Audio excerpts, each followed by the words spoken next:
बार भगवान महावीर श्रावस्ती से विहार कर अन्य जनपदों में विचरण करते हुए मेंढिया ग्राम पधारे।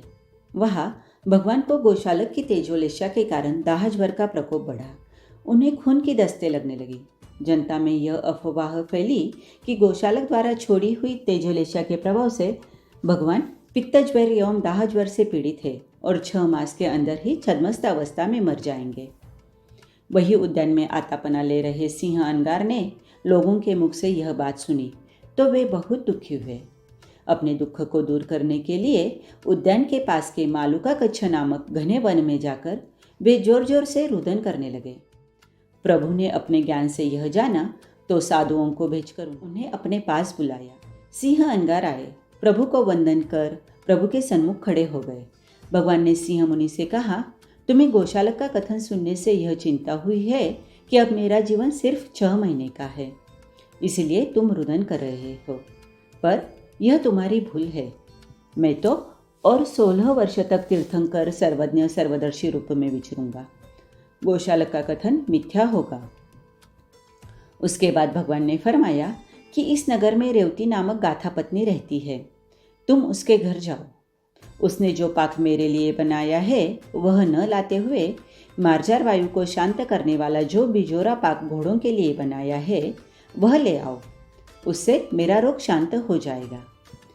सिंह अनगार रेवती के घर गए और रेवती ने मुनिराज को वंदन नमस्कार किया। सिंह मुनि ने कहा, हे देवानुप्रिय, तुमने भगवान महावीर स्वामी के लिए जो पाग बनाया है वह मुझे नहीं चाहिए, परंतु मुझे जो तुमने बिजोरा पाक घोड़ों के लिए बनाया है वह मैं लेने आया हूँ।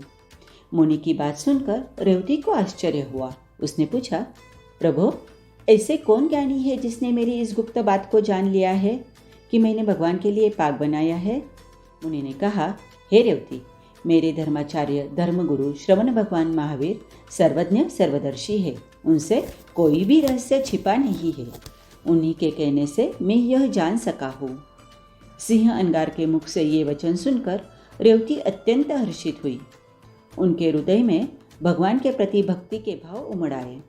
उसने उत्कृष्ट भक्ति भाव से सारा बिजोरा पाक सिंह अनगार को बहरा दिया।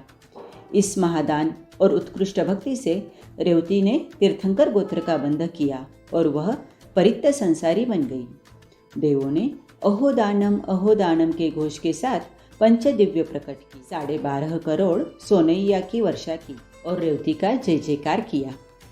उस बिजोरा पाक से भगवान का रोग शांत हो गया। निरोगी होने से उनका शरीर पहले की तरह पुष्ट और तेजोमय कांति वाला हो गया। इससे सभी साधु साध्वी श्रावक श्राविका देव देवियों में प्रसन्नता व्याप्त हो गई। सिंह अनगार ने बहुत काल तक श्रमण पर्याय का पालन किया और वे देवलोक में गए।